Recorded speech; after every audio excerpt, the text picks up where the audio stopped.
जय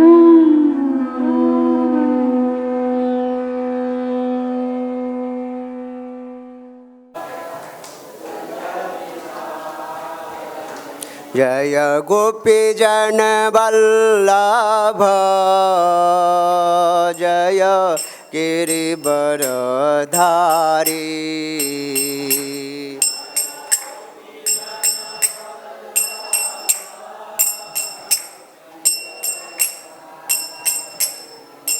यशोदानंदन ब्रजजन रंजन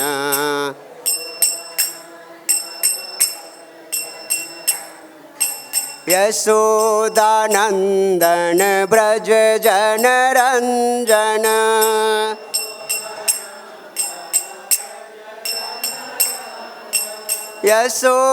यशोदानंदन ब्रजजन रंजन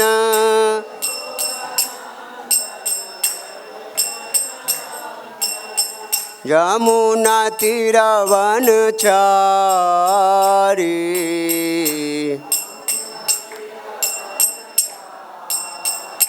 जय राधा माधव कुंज बिहारी।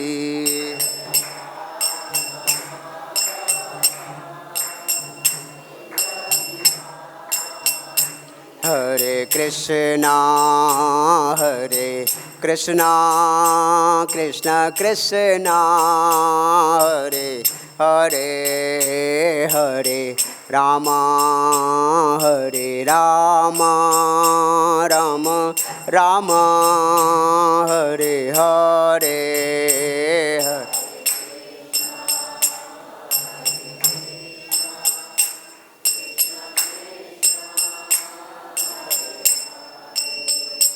हरे राम हरे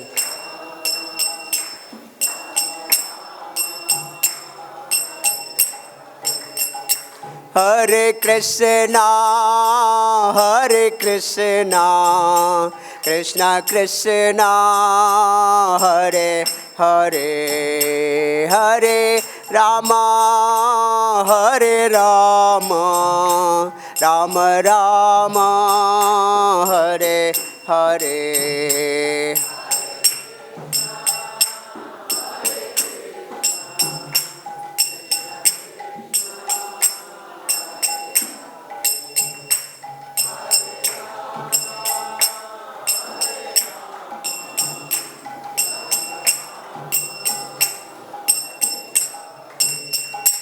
हरे कृष्णा कृष्ण कृष्णा हरे हरे हरे राम राम राम हरे हरे हरे कृष्णा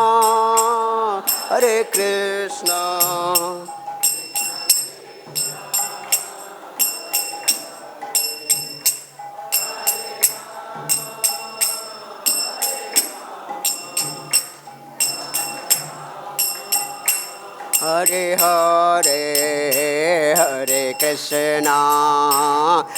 कृष्णा कृष्ण कृष्णा हरे हरे हरे राम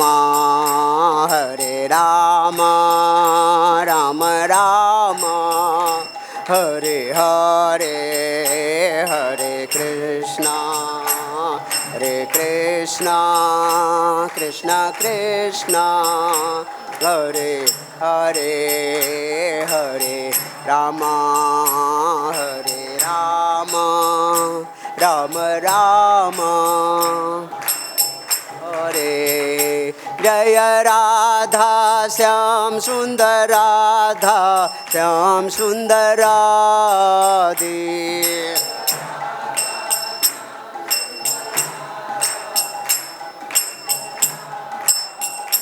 जय गौरनिताय जय पंचतत्व गौरनिताय जय पंचतत्व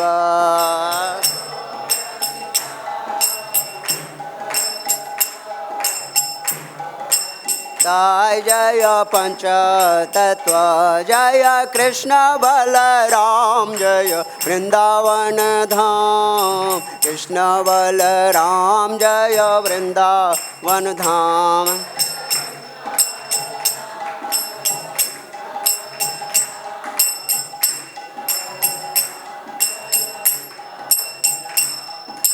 जय जगन्नाथ जय बलदेव जय सुभद्रा जय जय सुदर्शन।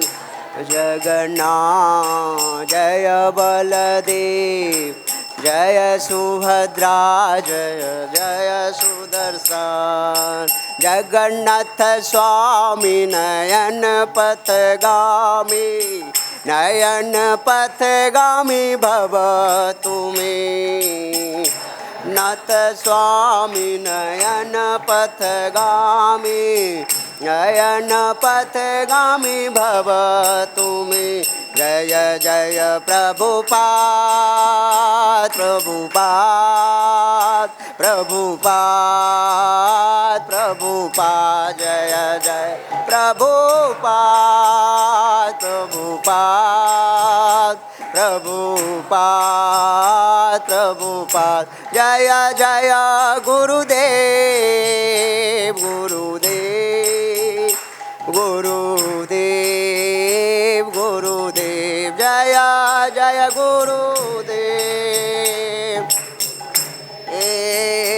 गुरुदेव गुरुदेव। निताय गौर हरि बोल हरि बोल हरि बोल हरि बोल। निताय गौर हरि बोल हरि बोल हरि बोल हरि बोल। निताय गौर हरि सीतानाथ प्रेमानंदे हरि बोल। जाओ विष्णुपाद परमहंस परिव्राजकाचार्य अष्टोत्तर शत हिज डिवाइन ग्रेस एसी भक्ति वेदांत स्वामी श्रील प्रभुपाद की जय। जाओ विष्णुपाद परमहंस परिव्राजकाचार्य अष्टोत्तर शत हिज डिवाइन ग्रेस भक्ति सिद्धांत सरस्वती गोस्वामी महाराज श्रील प्रभुपाद की जय। गुरु परंपरा की जय। रूप सनातन भट्ट रघुनाथ श्री जीव गोपाल भट्ट दास रघुनाथ षट गोस्वामी प्रभु की जय। अनंत कोटि वैष्णव वृंद की जय। नामाचार्य श्री हरिदास ठाकुर की जय। प्रेम से कहिए जय श्री कृष्ण चैतन्य प्रभु नित्यानंद श्री द्वैत गदाधर श्रीवासादि गौर भक्त वृंद की जय। श्री श्री राधा कृष्ण गोप गोपीनाथ श्याम कुंड राधा कुंड गिरिराज गोवर्धन की जय। वृंदावन मथुरा धाम की जय। नवदीप मायापुर धाम की जय। पुरुषोत्तम क्षेत्र जगन्नाथपुरी धाम की जय। गंगा माई की जय। जमुना माई की जय। भक्ति देवी तुलसी महारानी की जय। संवेद भक्त वृंद की जय। युग धर्म हरिनाम संकीर्तन की जय। श्री श्री राधा श्याम सुंदर गौर नित्य श्री श्री कृष्ण बलराम श्री श्री जगन्नाथ बलदेव सुभद्रा सुदर्शन भगवान की जय। श्रीमद् भागवत महापुराण की जय। निताय गौर हरि सीतानाथ प्रेमानंदे हरि हरि बोल। ऑल ग्लोरीज टू द संबल devotee Hare Krishna. All glories all glories all glories guru and Gauranga Jagat guru Srila Prabhupada की जय। ओम नमो भगवते वासुदेवाय।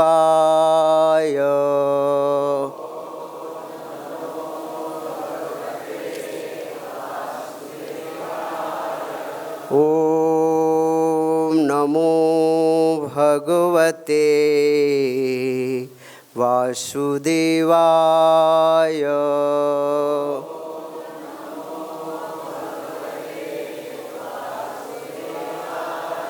ओम नमो भगवते वासुदेवाय।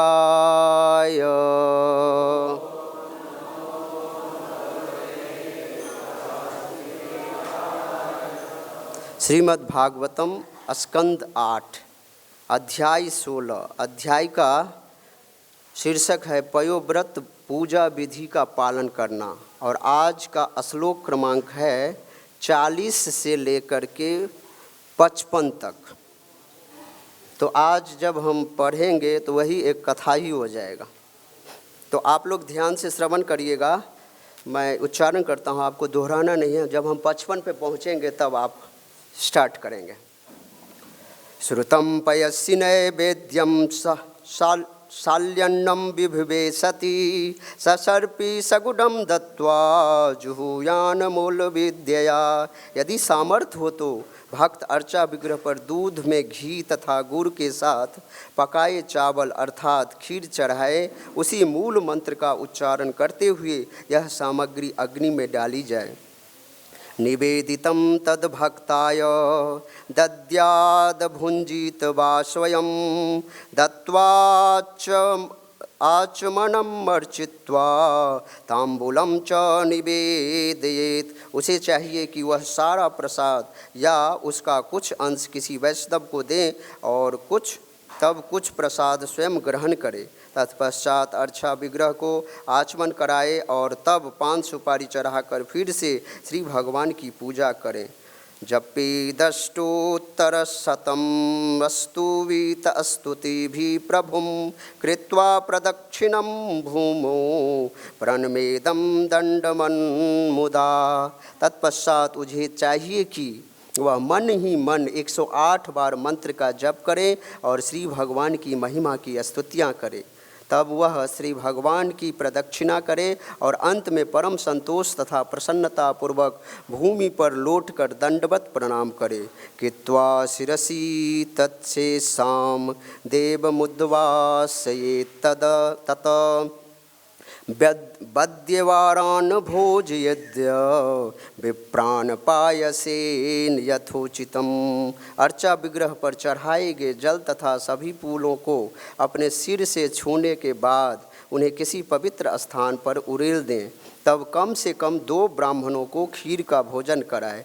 भुंजीत तैरनुज्ञात श्रेष्ठ शेषम सभाजिते ब्रह्मचार्यथ तद्रात्र्याम शोभूते प्रथमे हनि अस्नात शुचिर्यथोक्तेन विधिना सुसमाहित पयसा अस्नाप इत्वार्चेद यावत व्रत समापनम।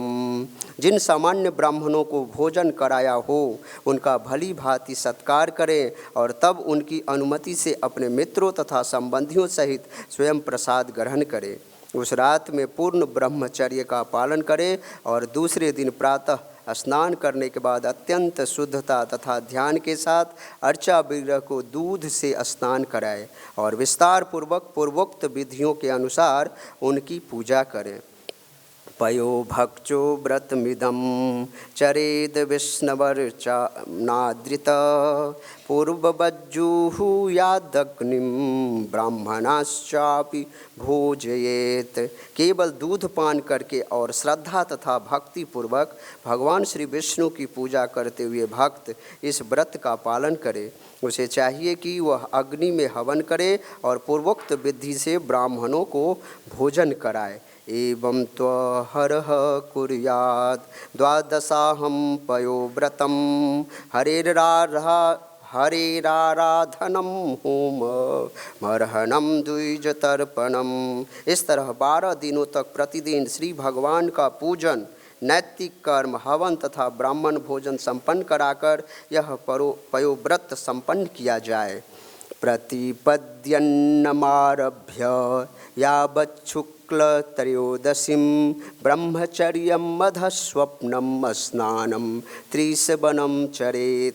प्रतिपदा से लेकर अगले शुक्ल पक्ष की 13 शुक्ल त्रयोदशी तक पूर्ण ब्रह्मचर्य का पालन करे, फर्श पर सोए, प्रतिदिन 3 बार स्नान करे और इस व्रत को संपन्न करे।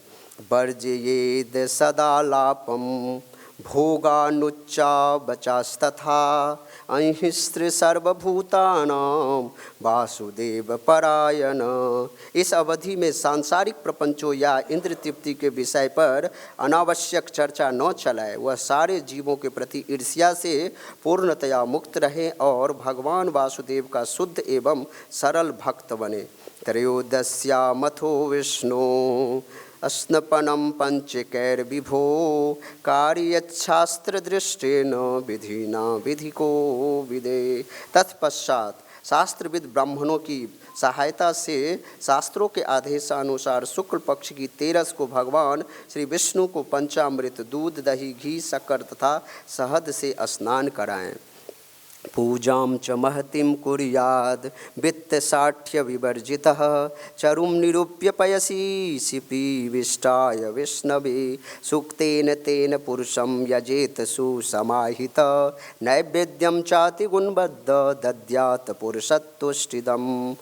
धन न खर्च करने में कंजूसी की आदत छोड़कर अंतर्यामी भगवान श्री विष्णु की भव्य पूजा का आयोजन करे। मनुष्य को चाहिए कि वह अत्यंत मनोयोग से घी में पकाए अन्न तथा दूध से आहुति हव्य तैयार करे और पुरुष सूक्त का मंत्रोच्चार करे और विविध स्वादों वाले भोजन अर्पित करे। इस प्रकार मनुष्य को पूर्ण पुरुषोत्तम भगवान का पूजन करना चाहिए। आचार्यं ज्ञान संपन्नं वस्त्राभरणधेनुभिः तोषयद्युज्यश्चैव तद्विद्याराधनं हरे। मनुष्य को चाहिए कि वह वैदिक साहित्य में पारंगत गुरु आचार्य को तुष्ट करे और उनके सहायक पुरोहितों को, जो होता उद्गाता उद्वर्यु तथा ब्रह्म कहलाते हैं, तुष्ट करे, उन्हें वस्त्र आभूषण तथा गाय देकर प्रसन्न करे। यही विष्णु आराधना अर्थात भगवान श्री विष्णु की आराधना का अनुष्ठान है। भोजयेत तान् गुणवत्ता सदनेन शुचिस्मिते अन्याश्च ब्रह्मणश्चक्त्या ये च तत्र समागता। हे परम पवित्र स्त्री, मनुष्य को चाहिए कि वह ये सारे अनुष्ठान विद्वान आचार्यों के निर्देशानुसार संपन्न करे और उन्हें तथा उनके पुरोहितों को तुष्ट करे। उसे चाहिए कि प्रसाद वितरण करके ब्राह्मणों को तथा वहाँ पर एकत्र हुए लोगों को भी तुष्ट करे। इसको आवृत्ति करना है। दक्षिणाम गुरुवे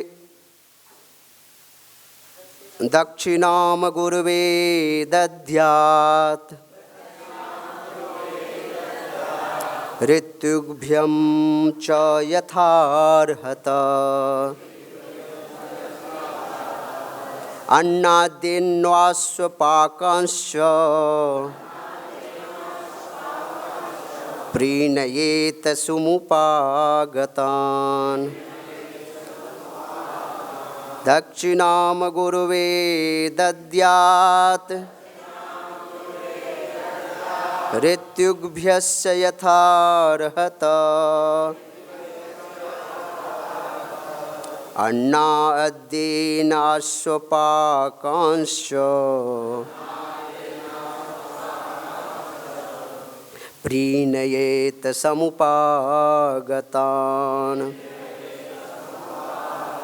दक्षिणां गुरुवे दद्यात् ऋत्युभ्यश्च यथार्हत अन्नाद्येनाश्वपाकांश्च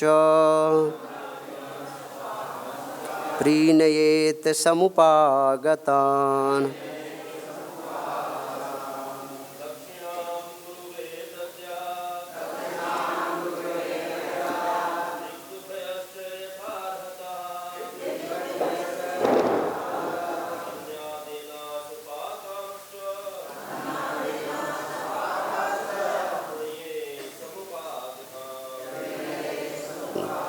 वैष्णवी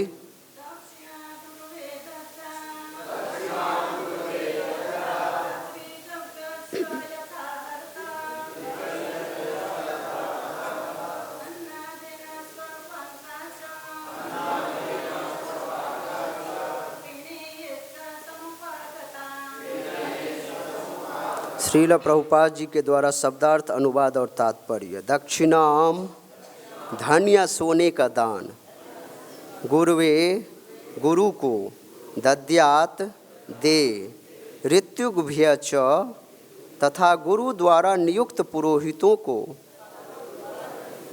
यथा अर्हत यथाशक्ति अन्न अध्ययन प्रसाद वितरण द्वारा, आश्वपाकान चांडाल तक को जो कुत्ते का मांस खाने के आदि हैं, च भी प्रीणयेत प्रसन्न करे, समुपागतान अनुष्ठान में एकत्र होने के कारण, मनुष्य को चाहिए कि गुरु तथा सहायक पुरोहितों को वस्त्र आभूषण गाय तथा कुछ धन का दान देकर प्रसन्न करे तथा प्रसाद वितरण द्वारा वहाँ पर आए सभी लोगों को, यहाँ तक कि सबसे अधम व्यक्ति चांडाल जो कुत्ते का मांस खाने वाले को भी तुष्ट करे। तात्पर्य, वैदिक प्रणाली के अनुसार यहाँ पर संस्तुत विधि के अनुसार बिना भेदभाव के प्रसाद वितरण किया जाता है, चाहे कोई ब्राह्मण हो या क्षत्रिय, वैश्य अथवा शूद्र हो। यहाँ तक कि मनुष्यों में अधमतम व्यक्ति चांडाल का भी प्रसाद लेने के लिए स्वागत करना चाहिए। किंतु यदि चांडाल प्रसाद ग्रहण करे तो इसका अर्थ यह नहीं कि वह नारायण या विष्णु बन गया। नारायण जन जन के हृदय में स्थित है, किंतु इसका यह अर्थ कदापि नहीं होता कि नारायण चांडाल या दरिद्र व्यक्ति है। दरिद्र व्यक्ति को नारायण के रूप में स्वीकार करने की मायावादी विचारधारा अत्यंत ईर्ष्यापूर्ण तथा वैदिक सभ्यता में नास्तिकतावादी आंदोलन है। इस प्रवृत्ति का सर्वथा परित्याग कर देना चाहिए। प्रत्येक व्यक्ति को प्रसाद ग्रहण करने का अवसर मिलना चाहिए, किंतु इसका अर्थ यह नहीं है कि हर व्यक्ति को नारायण बन जाने का अधिकार है। जगत गुरु श्रील प्रभुपाद की जय। ओम अज्ञानतिमिरान्धस्य ज्ञानाञ्जन शलाकया चक्षुरुन्मिलितं येन तस्मै श्रीगुरुवे नमः। मूकं करोति वाचालं पंगुं लंघयते गिरिं यत्कृपातमहं वन्दे परमानन्दमाधवं। नमः ओं विष्णुपादाय कृष्णप्रेष्ठाय भूतले श्रीमते भक्तिवेदान्त स्वामिन्निति नामिने।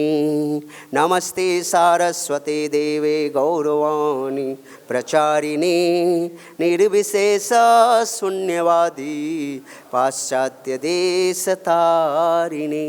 वाञ्छाकल्पतरुभ्यश्च कृपा सिन्धुभ्यैव च पतितानां पावनेभ्यो वैष्णवेभ्यो नमो नमः। गुरुवे गौरचन्द्राय राधिकाय तदालये कृष्णाय कृष्णभक्ताय तद्भक्ताय नमो नमः। अजानुलम्बित भुजो कनकावदातो संकीर्तनैकपितरो कमलायताक्षो विश्वम्भरो द्विजवरो युगधर्मपालो वन्दे जगत्प्रियकरो करुणावतारो। जय श्री कृष्ण चैतन्य प्रभु नित्यानंद श्री अद्वैत गदाधर श्रीवासादि गौरभक्तवृंद। हरे कृष्ण कृष्ण कृष्ण हरे हरे, हरे राम राम राम हरे हरे।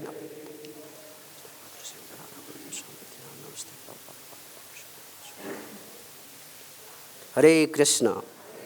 सर्वप्रथम यहाँ पे उपस्थित जितने भी वैष्णव और वैष्णवी गण हैं, श्री श्री राधा श्याम सुंदर गौरनिताय से श्री कृष्ण बलराम श्री श्री वृंदावन धाम, उन्हीं के श्री चरणार में मैं साष्टांग दंडवत प्रणाम करते हुए आप सबसे मैं कृपा की याचना करता हूँ, जो ये श्रीमद् भागवतम जो मुक्त जीवात्माओं की वार्ताओं को मैं यथारूप में दोहरा सकूँ। मेरे वाणी से उसी शब्दों का प्रयोग हो जो साधु गुरु शास्त्र के द्वारा सम्मत हो, मेरा अपना कोई निजी मंतव्य न हो। हरे कृष्णा। आप सभी भक्तों का हार्दिक स्वागत है सुबह की भागवतम कक्षा में। तो आप सब भक्तगण मोस्टली रेगुलर वाले हैं, तो ये कथा आप सबको विदित है। पयोव्रत विधि। श्रील गुरुदेव हिज होलीनेस राधा गोविंद दास गोस्वामी महाराज बताते हैं, एक बार श्रील गुरुदेव पयोव्रत का जब शास्त्र में अध्ययन किए कई बार, और अध्ययन करने के बाद इसकी महिमा के बारे में जब जाने, तो एक दंपति बिहार में आए गुरु महाराज से पूछने के लिए, जो उनके पास कोई संतान की प्राप्ति नहीं हो रही थी, काफ़ी उम्र बीत चुकी थी। तो गुरु महाराज ने ये पयोव्रत करने का सजेशन दिए और विधि विधान बताए। तो पयोव्रत पालन करने से, व्रत करने से वो दंपति संतान हुए। तो श्रीमद् भागवतम में जो भी चीज़ दिया हुआ है, श्रीमद् भागवतम और भगवान श्री कृष्ण में किसी भी तरह का अंतर नहीं है। भगवान श्री कृष्ण जब गुजरात के प्रभास क्षेत्र में अपनी लीला को संवरण करके जब जा रहे थे, तो उद्धव जी उनके चरणों में प्रकट हुए, बोले मुझे छोड़ करके मत जाइए, मुझे भी लेके चलिए। तो भगवान श्री कृष्ण ने बताए, अभी आपका कार्यकाल समाप्त नहीं हुआ है, मैं आपको कुछ जिम्मेदारी दे करके जाता हूँ। जब व्यक्ति को जिम्मेदारी मिलता है ना, तो व्यक्ति ज़्यादा प्रोग्रेस करता है। और कोई निठल्ला घूमता रहता है ना, वो वैसे ही जीवन भर घूमता रह जाता है। इसलिए जीवन में बहुत बड़ी ये सिद्धांत बन के आता है, जो हमें कुछ न कुछ, चाहे हम मंदिर में रहें, चाहे हम किसी घर में रहें, हमें जिम्मेदारियों को एडॉप्ट करना चाहिए, जिम्मेदारी को ग्रहण करना चाहिए। जब व्यक्ति को सेवा मिलता है तो पीछे हटता नहीं, सेवा ही हमारे जीवन का आधार है। तो यहाँ पर में जो है पयोव्रत की पूरी जो है वर्णन किया गया है। तो सेवा जब मिले तो उसको जीवन में बहुत ही अच्छी तरीके से तो उनको भगवान जो व्रत जो करने का विधान दिया, उसको एक एक चीज़ की वर्णन किया गया है यहाँ पर में। पयोव्रत विधि, देखिए एक तरह से देखा जाए तो ये पयोव्रत यहाँ पर में एक तरह से नाम है। इसकी जितनी भी विधि विधान श्रील व्यासदेव ने सुखदेव गोस्वामी के माध्यम से हम सब के सामने में रखा है, ये हम सब साधकों के लिए है। अभी आपने लगातार 16 श्लोकों में आपने श्रवण किया है, उसका एक भी विधि विधान बता दीजिए जो मुझ पे या हम सब पे लागू नहीं होता। तो ये पयोव्रत किसी और के व्रत की विधान मत समझिए, ये पयोव्रत हमारे लिए है, हम साधकों के लिए। इसलिए भागवतम में ये चीज़ दिया गया है। तो उद्धव जी को संदेश दिए भगवान, जो आपको अभी सेवा करना है। श्रीमद् भागवतम स्वरूप मैं अपना वांगमय स्वरूप दे रहा हूँ, इस भागवत को प्रचार करना है। तो आप आज भी जब गिरिराज की तलहटी में जाएंगे तो उद्धव कुंड में आज भी जो है और कुसुम सरोवर में उद्धव जी आज भी भागवत का प्रचार कर रहे हैं, क्योंकि भगवान ने उनको ये सेवा प्रदान किया हुआ है।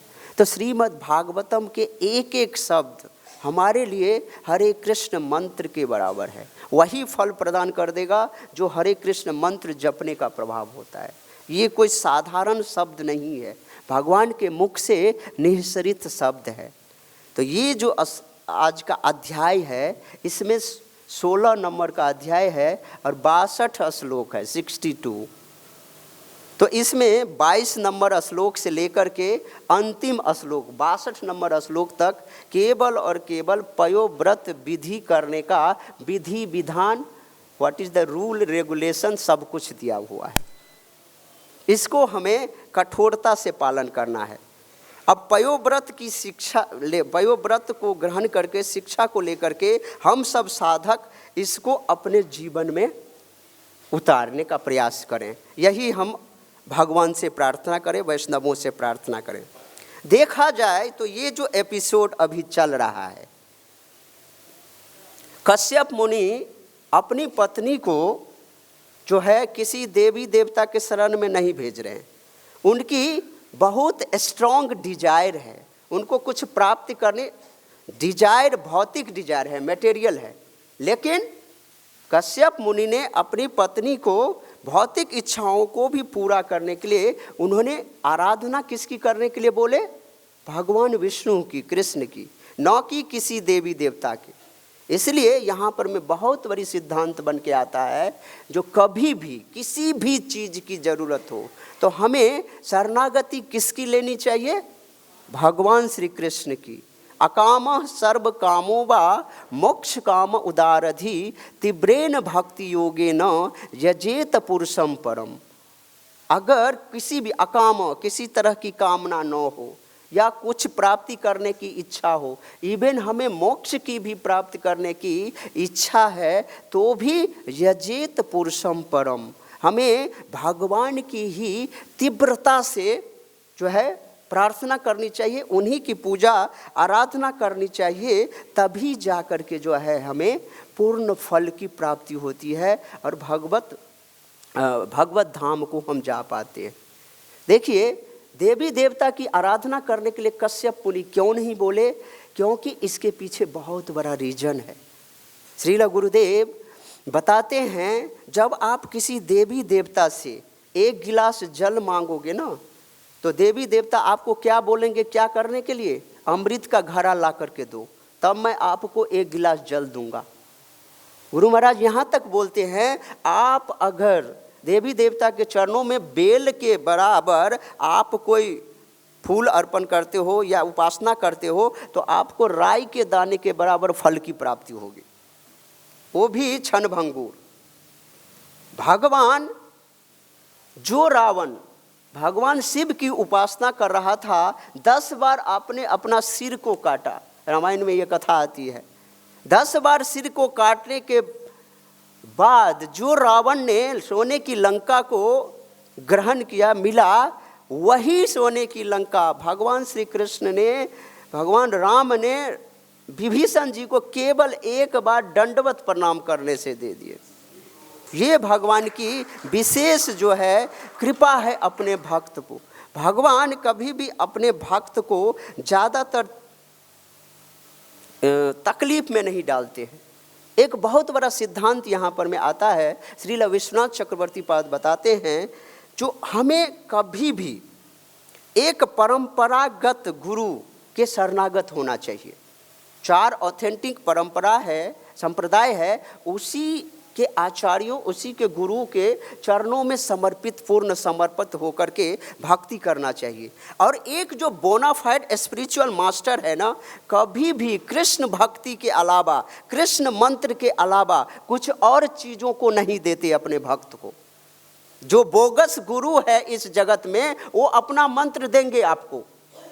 एक बार की बात है, मैं आपको बताऊं, श्रीला गुरुदेव साउथ इंडिया में कहीं मुंबई के तरफ भ्रमण कर रहे थे। एक बहुत बड़े जो है संस्था में गए, अब बहुत सुंदर टिप टॉप था संस्था, और वहाँ पर मैं हिज ग्रेस गुराकेश प्रभु थे, गुरु महाराज थे, और कई डिवोटी सब गुरु महाराज के साथ थे। जब पहुँचे तो वहाँ पर इतना ज़्यादा सजावट, भगवान का फोटो कहीं नहीं मिल रहा था, सब जगह गुरु के फोटो। ठीक है, तो वहाँ पर मैं जा कर के ये गुरु की, ठीक है, गुरु भगवान का प्रतिनिधि है, लेकिन उनके शिष्य से एक बात हो रही थी। तो शिष्य ने पूछा अपने गुरु से, आप कौन हैं?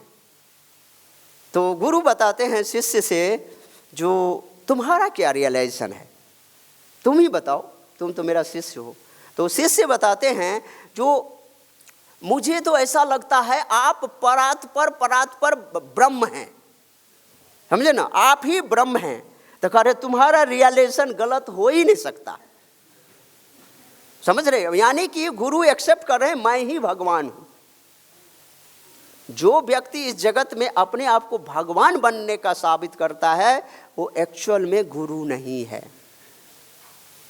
इसलिए परंपरागत जो गुरु के शरण में जब हम जाते हैं ना, तो वो हमें केवल और केवल कृष्ण भक्ति में हमें लगाते हैं। और क्या करना है कृष्ण भक्ति में, उसी मंत्रों से हमें जो है दीक्षित करते हैं, कृष्ण मंत्र से दीक्षित करते हैं। शरणागति केवल और केवल भगवान की लेना है, और किसी के लेना नहीं है। ना कि हमें मोदी जी का लेना है, ना कि मुखिया जी का लेना है, ना कि अपने पति का लेना है, ना कि किसी समाज का लेना है। शरणागति जो पूरे जगत के पति हैं, अखिल ब्रह्मांड के, ऐसे पति की शरणागति लेना है। शरणागति छोटे मोटे व्यक्ति की नहीं लेना है। और ख़ास करके जो साधक होते हैं, जब उन पर विपत्ति आती है ना, तो वो भगवान के शरण में जाए, चाहे विपत्ति आए या विपत्ति न आए।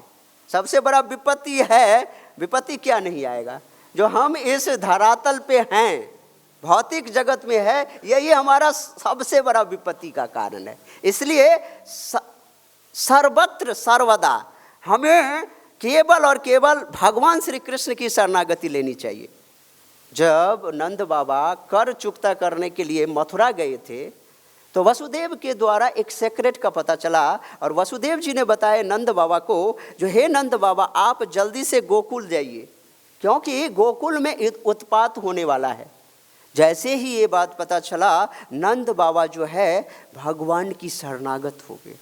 नंद बाबा अपने घर में विष्णु की उपासना करते हैं, जो उनकी शरणागत हुए, जो ताकि हमारे गोकुल में कोई क्षति ना हो, खास करके हमारे पुत्र का किसी भी तरह का ये अहित न हो। भागवतम 10.6.1 नंदः पति बच सौरेन मृषेति विचिन्तयन् हरिम जगाम शरणम उत्पातागम संकिता।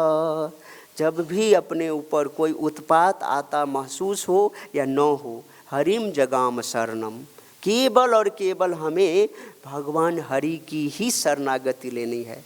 हरि के अनेक अर्थ दुई मुख्यतम, सर्व अमंगल हरे प्रेम दिए हरे मन। हरि के अनेक अर्थ होते हैं, लेकिन दो उसमें से मुख्य है। हरि दो ही काम मुख्य करते हैं, सारी अमंगलता को हटा करके हमारे अंदर में हम अपने श्री चरणों का अपने लिए कृष्ण प्रेम प्रदान करते हैं। इसलिए यहाँ पर मैं केवल भगवान की शरणागति, अदिति को अपने गुरु या पति के द्वारा जो आदेश प्राप्त हुआ उसको कैसे कर रहे हैं? भक्ति में सबसे बड़ा उत्साह, निश्चय और धैर्य, सिंसियरिटी बहुत जरूरी है।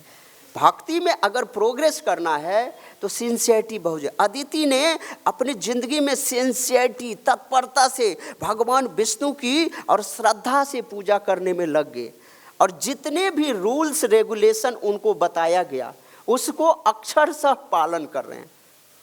अगर क्या बोलते हैं, सावधानी हटी दुर्घटना घटी, रेल में यही लिखा रहता है ना। तो भक्ति में भी अगर सावधानी ठीक है, वो भी कह सकते हैं। तो कहने का मतलब है, खास करके भक्ति का जो पथ है इसमें बड़ा सावधानी की जरूरत है, क्योंकि हमें गोल कितना छोटा मोटा गोल नहीं है ना हमारा। किसी का इस दुनिया के किसी बड़ा प्रधानमंत्री बनना होगा तो चले, मान लो वो भी बड़ा गोल हो सकता है, लेकिन हमें उससे करोड़ों करोड़ों गुना ज़्यादा बड़ा गोल है। तो बड़े गोल को अचीव करने के लिए हमें उसी तरह से सावधानी, उसी तरह की तपस्या करना पड़ेगा।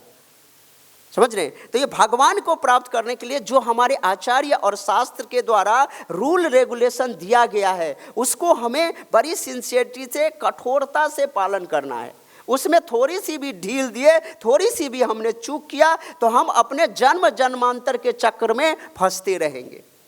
तो this life is the final birth, this birth is the final birth. Prabhupada बताते हैं, इस जीवन को अगर अंतिम जीवन बताना है तो तीव्रेन भक्ति योगेन, भक्ति केवल तीव्रता से करना पड़ेगा भगवान की, और उसमें रूल्स रेगुलेशन को बहुत ही ध्यान से जो है करना है। तो श्रील प्रभुपाद जी के द्वारा जो 4 रेगुलेटिव प्रिंसिपल, इतने सारे आपने अभी नियम सुना, उसको अपने जीवन में कोरिलेट करे एक साधक, तो हमारे लिए 4 नियम मुख्य है। मांसाहार नहीं करना, नशा नहीं करना, जुआ नहीं खेलना, अवैध स्त्री पुरुष संबंध नहीं करना, और 7 बजे तक मॉर्निंग में हमें 16 माला कम से कम हो जाना चाहिए। इसी हिसाब से हमें, क्योंकि भक्त देखिए 16 राउंड्स एटलीस्ट नहीं बोले हैं प्रभुपाद, समझ रहे हैं ना, एटलीस्ट 16 राउंड्स बोले हैं, मैक्सिमम कहीं शब्द नहीं लगाए हैं। इसलिए हमें 16 माला पे रुकना नहीं है। सेवा नहीं है तो ज़्यादा से ज़्यादा माला करना है। भगवान को इसी जन्म में प्राप्त करना है तो भगवान के नाम को नहीं छोड़ना है, और आचार्यों के द्वारा दिया गया जो रूल रेगुलेशन है उसको अक्षरशः पालन करना है।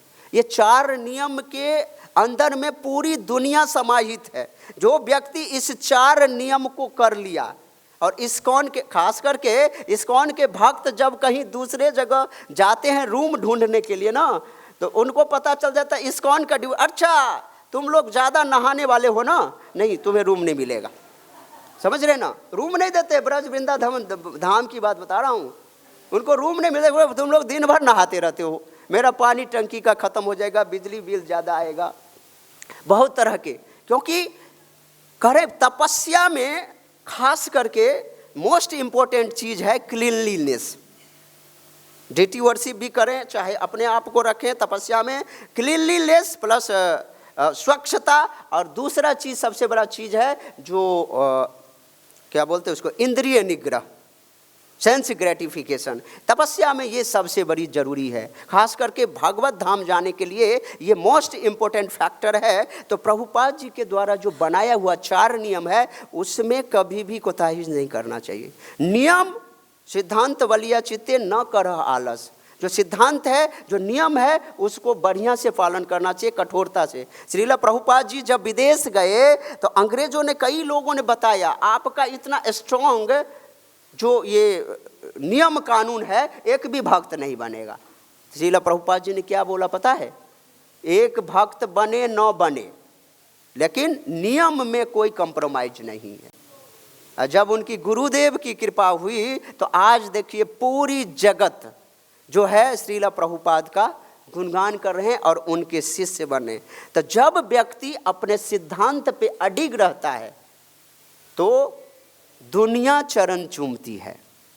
आप लोगों का भी जीवन में एक्सपीरियंस होगा, मेरे पास तो एक्सपीरियंस है, मैं अपना एक्सपीरियंस बताता हूँ। जब कोई परिवार में भक्ति करना शुरू करता है और 4 नियम का पालन करता है, चाय कॉफ़ी नहीं पीता, लहसुन प्याज नहीं खाता, उसकी पूरी दुनिया क्या, उसकी अपना परिवार ही उसको नेग्लेक्ट कर देता है, दिन भर झगड़ा रहता है, समझ रहे ना। और उस झगड़ा को झेलते हुए आप अगर एकदम दृढ़ प्रतिज्ञ रहे नहीं खाना है तो नहीं खाना है, तो ऐसा जब करेंगे तो 5-6 महीना के बाद वो ऑटोमेटिक आपके चरण पकड़ने लग जाएंगे और वो फिर आपके अनुसार चलेंगे।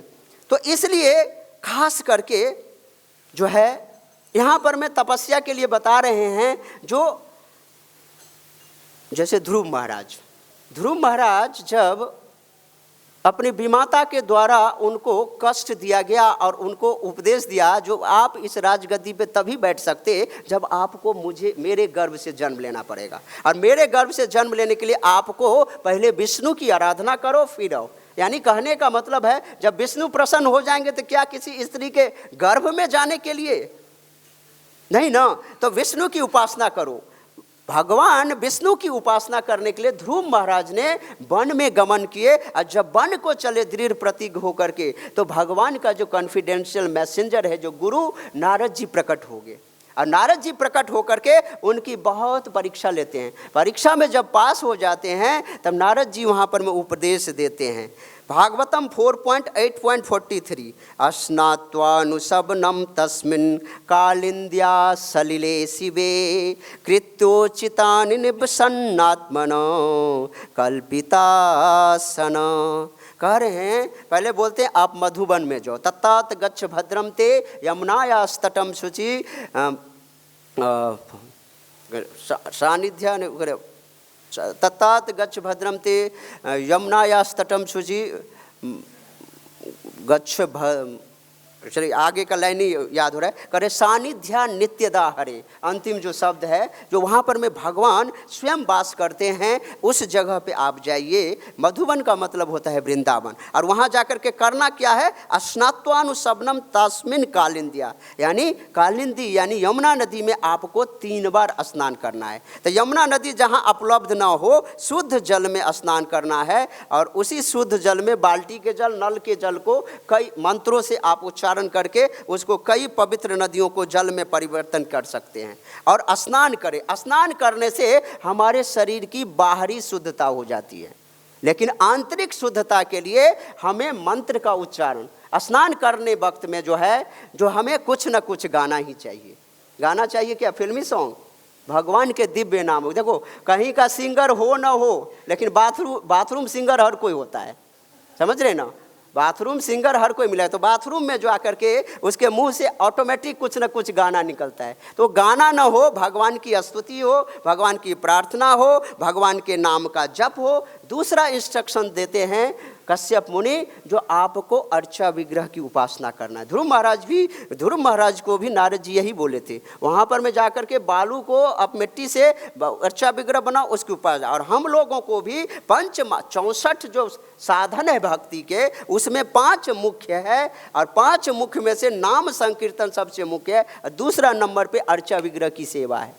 तो अर्चा विग्रह की सेवा करना बहुत जरूरी है, क्योंकि भगवान को प्राप्त करने के लिए 3 सिद्धांत है, संबंध, अभिधेय और प्रयोजन। अगर हमारा संबंध क्लियर होगा ना, हमारा एम संबंध किसको प्राप्त करना है, उनके साथ संबंध बनाएंगे, तभी तो जाकर के हमें प्राप्त होगा।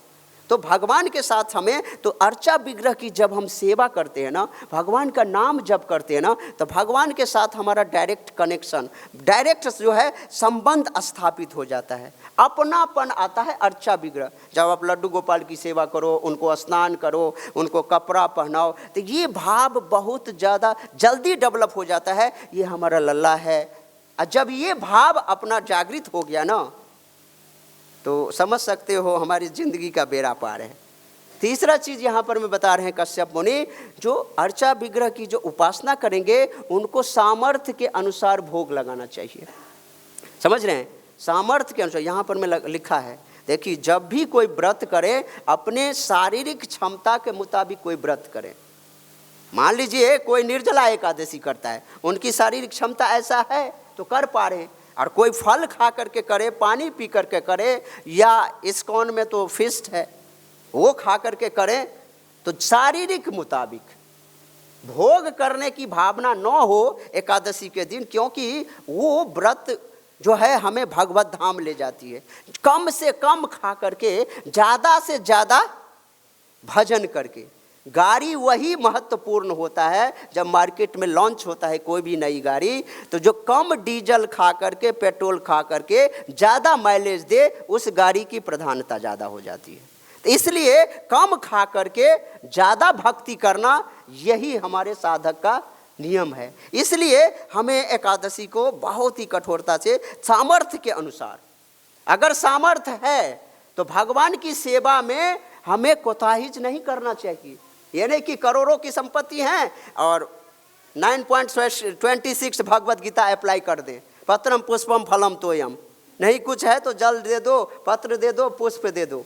ये किसके लिए है? जिसके पास नहीं कुछ है, तो भगवान उनसे भी प्रसन्न हो जाते हैं। लेकिन अगर है तो हमें पूरी निष्ठा के साथ अपनी धन को झोंक करके जो है भगवान की सेवा करनी चाहिए, भगवान को भोग लगानी चाहिए। और भगवान को भोग लगाने के बाद, खिलाने के बाद, वो भोग उठाने के बाद क्या करते हैं? भगवान का आचमन करते हैं ना, भगवान को आचमन करते हैं, तांबूल देते हैं, पान सुपारी देते हैं। भक्त को नहीं खाना है पान सुपारी, ये ध्यान रखना है। तो तांबूल देते हैं, ये पूजा, ये विधि है। जब ये सब करने के बाद जो प्रसाद है, तब प्रसाद जो है सबको देना है, क्योंकि प्रसाद में, भगवत महाप्रसाद और भगवान में किसी भी तरह का अंतर नहीं है।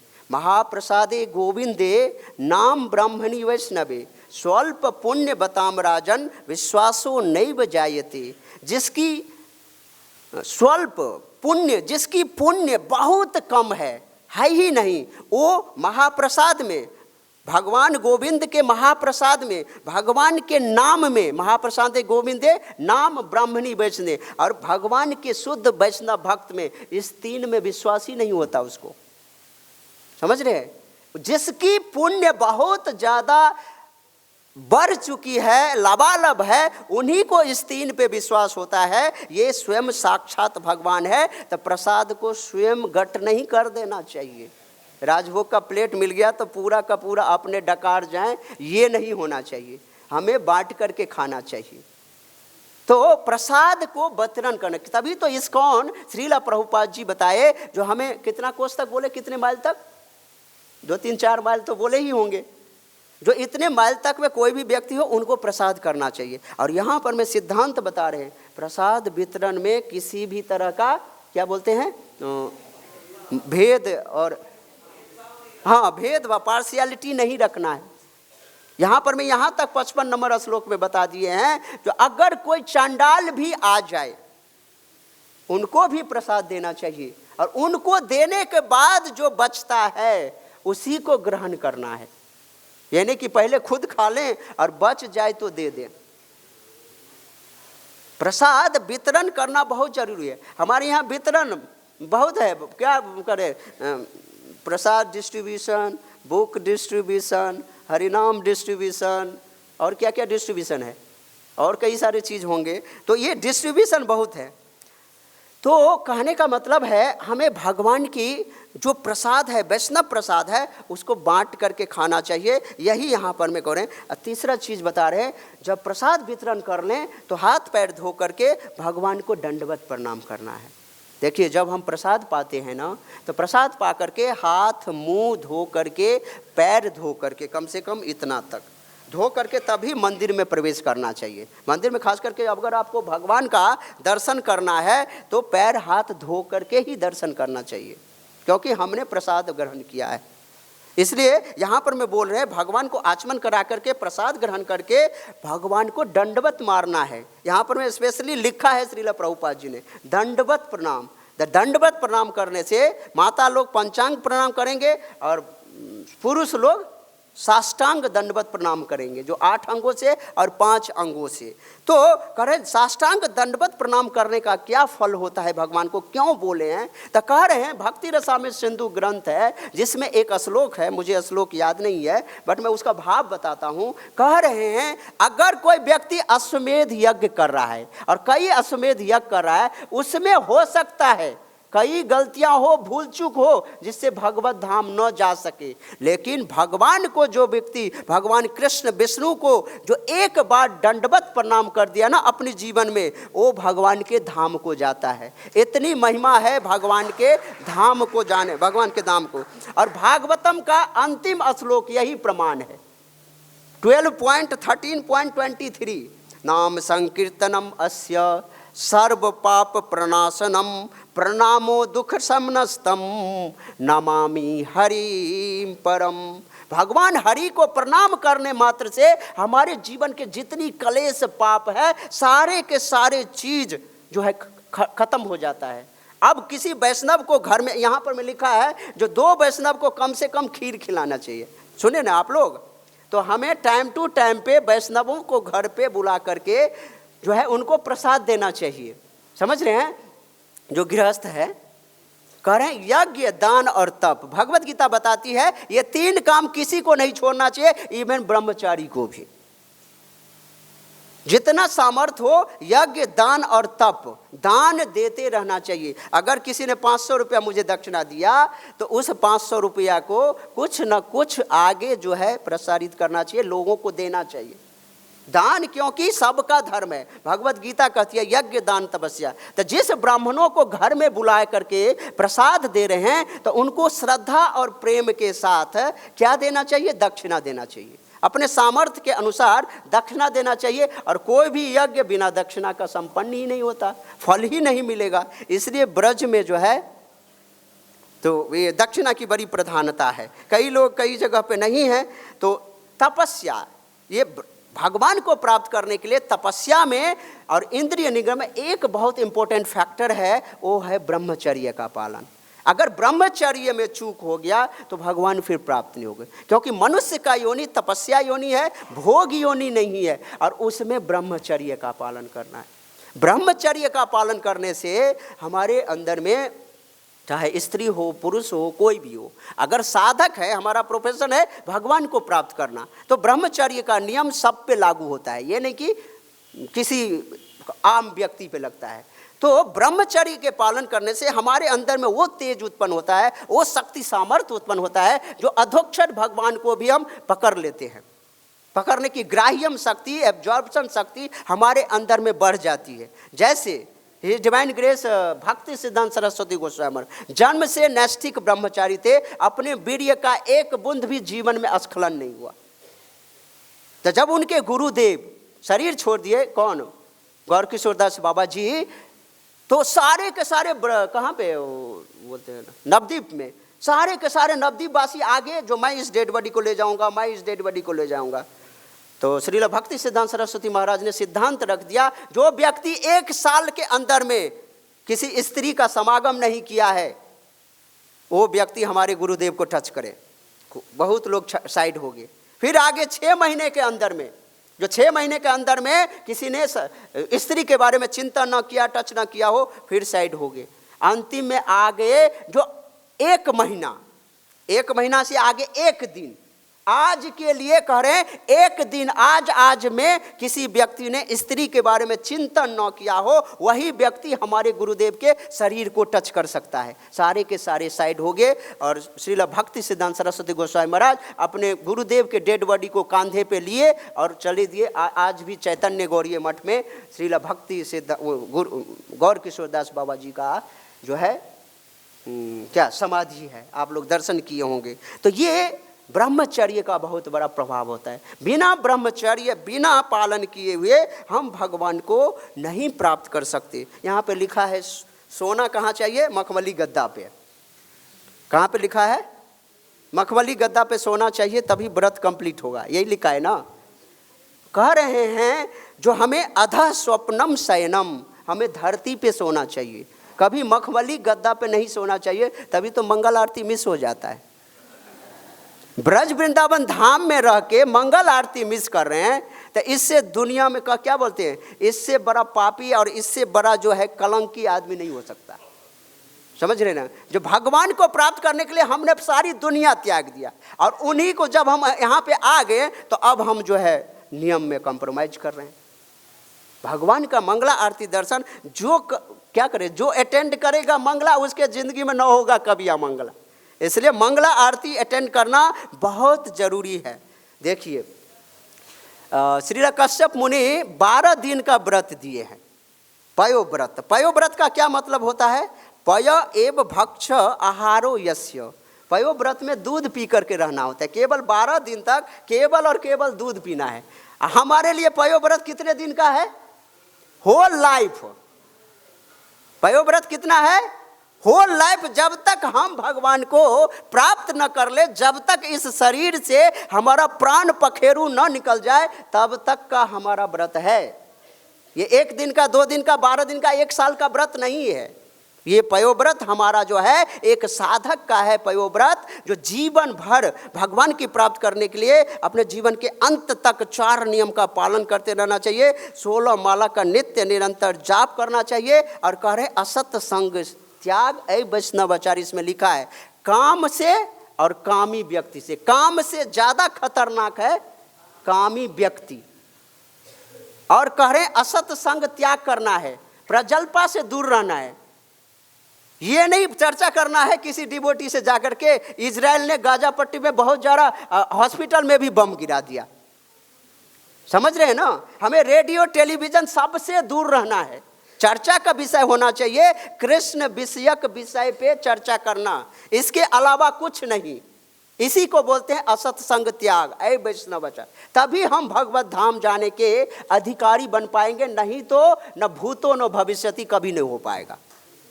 भगवान कोई ऐरे गहरे नथु खैरे नहीं है जो हमारे लिए बैठे हैं। वो बाबू साहब आएंगे आराम से चल के और हम जो है सब कुछ दे देंगे।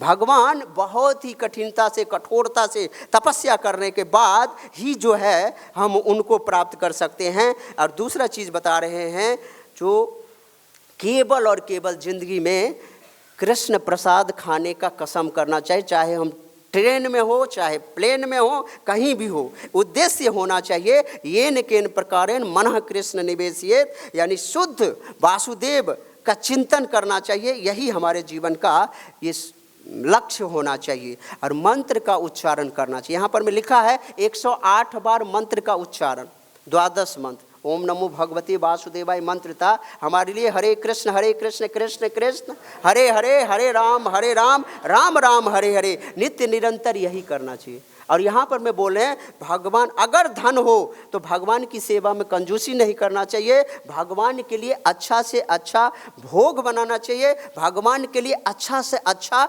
मंदिर बनाना चाहिए। श्रीला प्रभुपाद जी जब जुहू टेम्पल 19 कितना में होगा, सॉरी 70 के करीब ऐसे जो भी हो वो टाइम होगा, हमें पता नहीं। जब श्रीला प्रभुपाद जी वहाँ पे बना रहे थे तो श्रीला प्रभुपाद जी ने जुहू टेम्पल बनाते वक्त क्या बोले थे, जो ये मंदिर इतना बड़ा होना चाहिए, जो मुंबई में अमिताभ बच्चन या बड़े बड़े एक्टरों का जो घर है ना, उससे बड़ा आलीशान होना चाहिए। ये स्टार इतने आलीशान में रह सकता है, तो हमारा तो भगवान अनलिमिटेड स्टार हैं, तो उनके लिए उसी तरह का घर होना चाहिए और ऑपुलेंस होना चाहिए, जो भगवान के घर बनाने में, मंदिर बनाने में। तभी इस्कॉन का कोई भी मंदिर देखो एक छोटा सा मंदिर नहीं है। उनकी भगवान की अर्चा विग्रह की सेवा में क्या ऑपुलेंस है, भगवान के मंदिर बनाने में क्या से है। और भगवान की भक्ति करते हुए किसी भी अवस्था में किसी वैष्णवों का मन दुख नहीं देना, किसी भी जीव को कष्ट नहीं देना, और ख़ास करके किसी भी तरीके से इस जीवन का उद्देश्य होना चाहिए अपने स्पिरिचुअल मास्टर गुरु को हम प्रसन्न कर लें।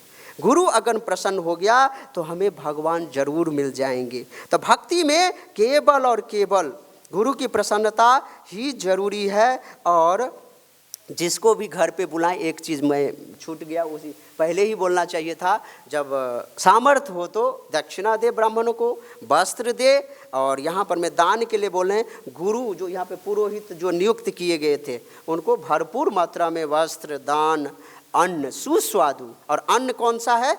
सुस्वादु। सुस्वादु का मतलब होता है ज़्यादा तीखा न लगाए, मिर्ची डाल करके भगवान को। और क्या कहते हैं, खट्टा बहुत सारा।